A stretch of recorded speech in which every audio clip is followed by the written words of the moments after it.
അപ്പോൾ പുതിയൊരു വീഡിയോയിലേക്ക് എല്ലാവർക്കും വെൽക്കം. അപ്പോൾ ഗെറ്റ് റെഡി വിത്ത് മീ ആണ്. ഇവിടെ അമ്പലത്തിൽ പോരാണ്. അപ്പോൾ അതിന് പോകാൻ വേണ്ടിയിട്ട് റെഡി ആവാനാണ്. ഇതാണ് ഞാൻ ഇട്ടേക്കുന്ന ഡ്രസ്സ് ഔട്ട്ഫിറ്റ്, അമ്പലത്തിൽ പോകാൻ വേണ്ടിയിട്ടുള്ള. ഇനി മേക്കപ്പ്. അപ്പോൾ ഫസ്റ്റ് സൺസ്ക്രീന് ഇതാണ്. ഞാൻ സ്റ്റുഡിയോയുടെ സൺസ്ക്രീനാണ് കുറേ നാളായിട്ട് യൂസ് ചെയ്യുന്നത്. എനിക്ക് നല്ലതാട്ടോ.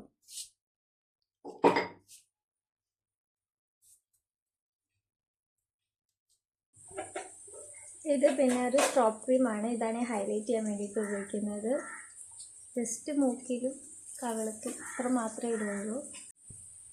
ഇത് ഷുഗർ പോപ്സിൻ്റെ ഒരു ഐ ഷാഡ് പാലറ്റ്. ഇതാണ് ഞാൻ ഉപയോഗിക്കുന്നത്. ഇതിന് ബ്രഷ് ഇല്ലാത്ത വിട്ടിട്ട് ബഡ്സ് വെച്ചിട്ടാണ് ഞാൻ അഡ്ജസ്റ്റ് ചെയ്തിരുന്നത്. ഓവറായിട്ടൊന്നും എടുക്കില്ല, കുറച്ചൊക്കെ.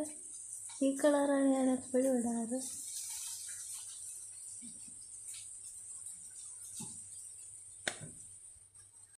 പിന്നെ ഈ ലിപ്സ്റ്റിക്ക് ഇത് ഷുഗർ പോപ്സിൻ്റെ ആണ്. എല്ലാം ഇപ്പോൾ കഴിയുന്നത് ജസ്റ്റ് ഇതല്ല ഞാൻ ഉപയോഗിക്കുന്നത്. ഇതെനിക്ക് നല്ല സൂട്ടാണ്, പക്ഷേ എന്നാലും ഒരു ഹൈലൈറ്റ് ആയിട്ട് കളഞ്ഞ് നിൽക്കത്തില്ല.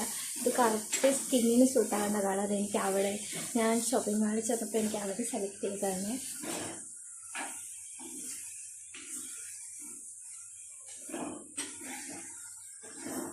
പിന്നെ ഐലൈനറും മസ്കാരയും കൂടി ഇട്ടിട്ട് നമുക്ക് കാണാം. ഞാനൊന്ന് ലുക്ക് ചെറുതായിട്ട് ചേഞ്ച് ചെയ്ത് ഹാഫ് സാരി ആക്കി. ഓക്കെ, ഇതാണ് എൻ്റെ ഫൈനൽ ഔട്ട്ഫിറ്റ്. സിമ്പിളായിട്ട് ഉള്ള ഔട്ട്ലുക്കാണ്. അപ്പോൾ ബൈ.